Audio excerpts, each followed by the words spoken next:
नमस्कार, जय श्री कृष्ण। माया करिश्मा पेसवाणी है मुंहिंजे चैनल के यानी कृष्ण कृपा केवलम में तव्हां सभिनीनि जो स्वागत आहे।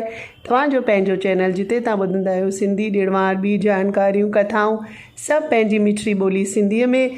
जीअं त मां तव्हांखे चयो हो कि मां तव्हांखे पुरुषोत्तम महीने जी कथा ॿुधाईंदसि, त अॼु मां तव्हांखे पुरुषोत्तम महीने जो महात्म ऐं कथा ॿुधायां थी।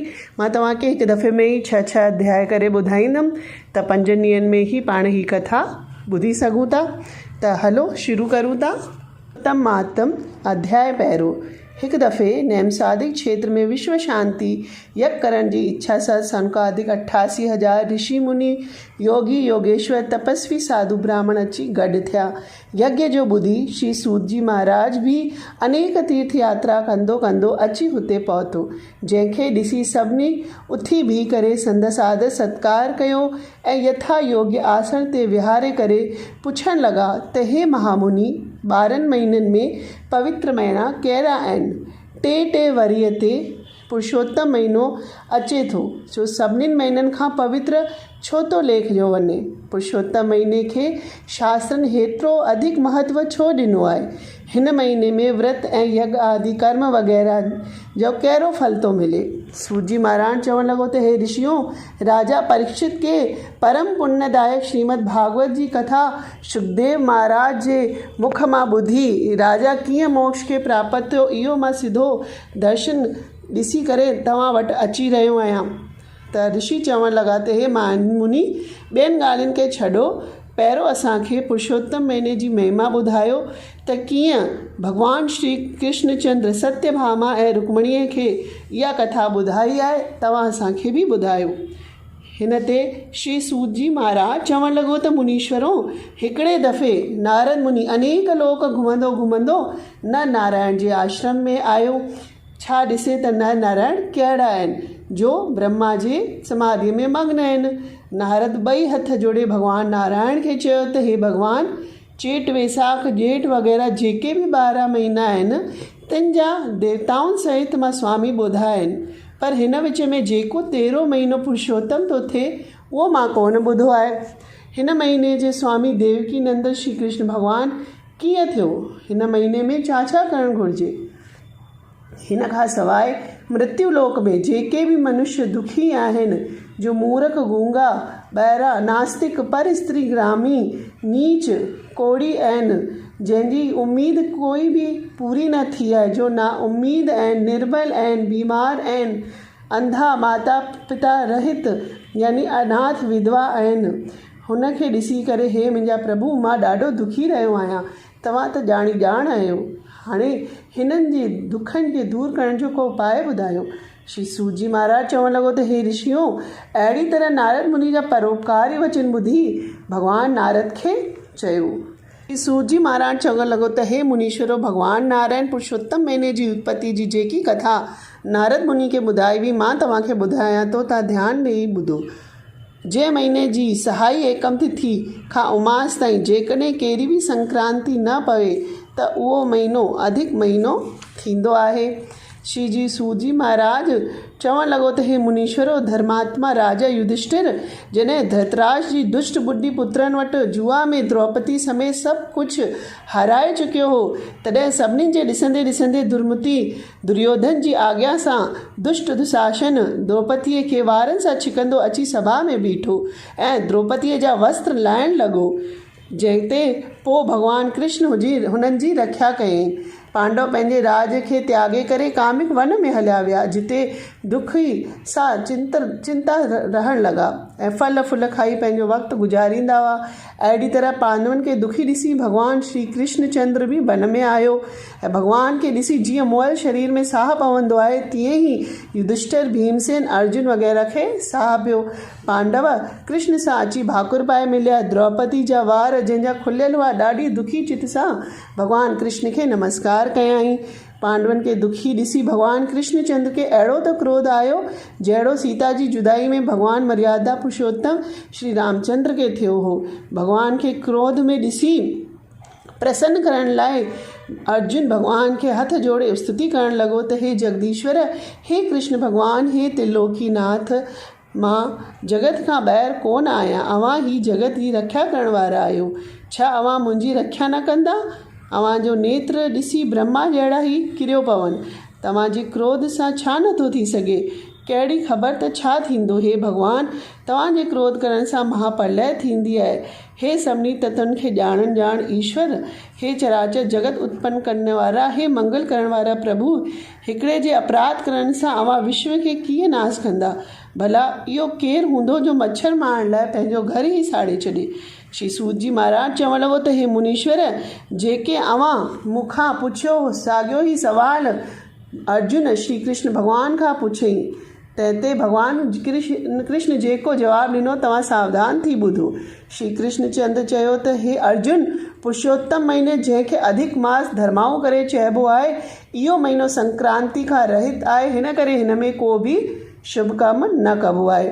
भगवान श्री कृष्ण चंद्र चयो त हे अर्जुन, तृणवंद जी धीअ देवहूति जे क्रोप ऋषिअ जी कृपा सां 2 पुट थिया, जंहिंजे वॾे जो नालो जय ऐं नंढे जो विजय हो, ऐं टियों पुत्र बि पैदा थियो हो जंहिंजो नालो कपिल मुनि हो। जय विजय ॾाढा धर्मात्मा दानी ऐं विष्णु भॻवान जा पूरा भक्त हुआ। सदाई 12 अखर मंत्र यानी ओम नमो भगवते वासुदेवाय जो जाप कंदा हुआ।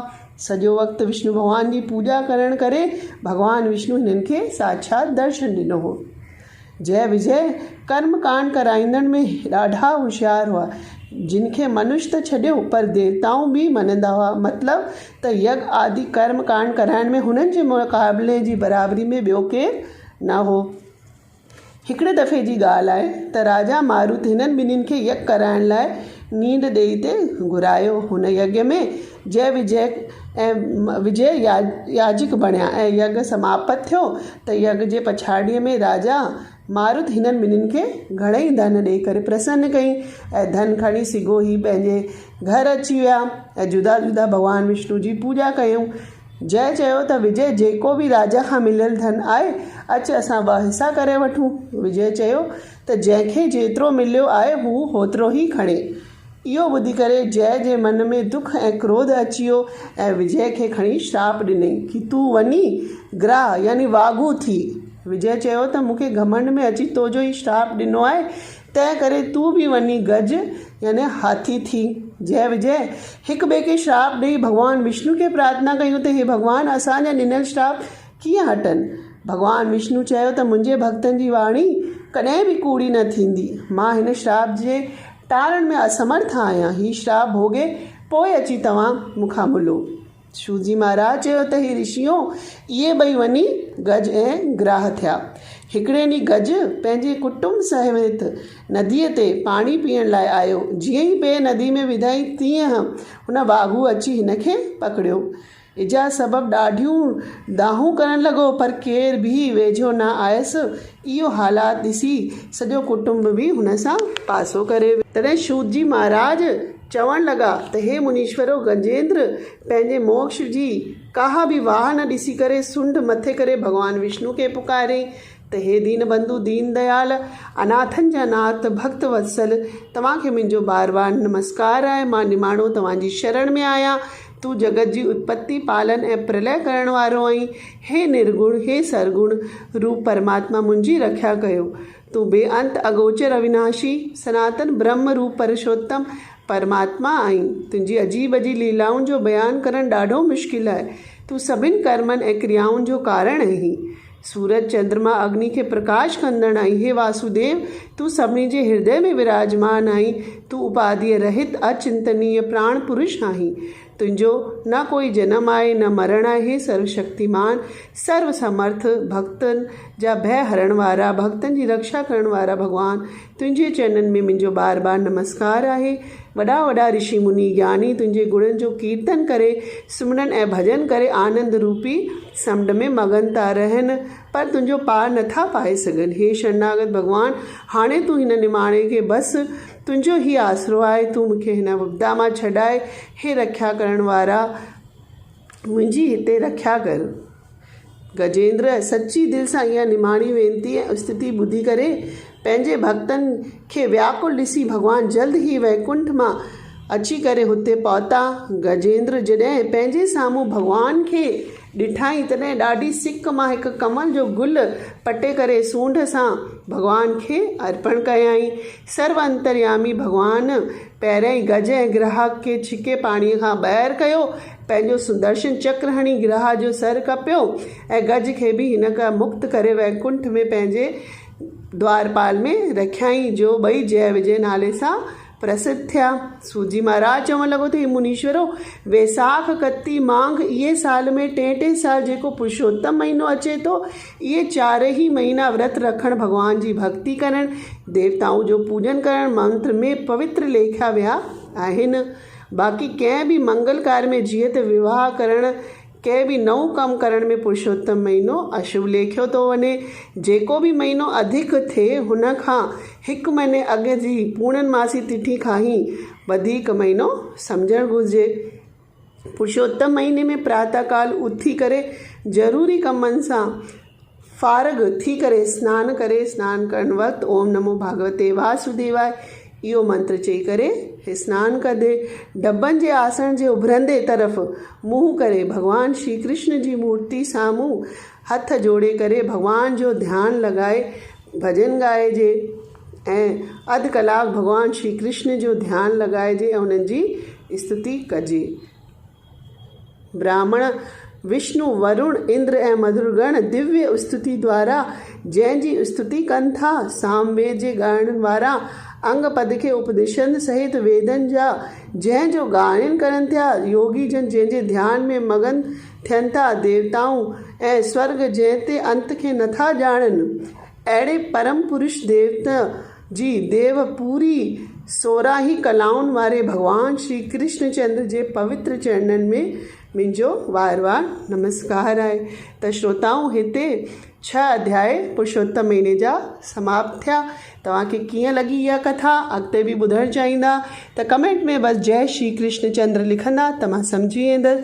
त वरी मिलंदासीं हिन जी अॻिली अध्याय सां। कथा मां वरी सुभाणे विझंदसि, तेसि ताईं मोकल थी वठां। जय झूलेलाल, जय श्री कृष्ण।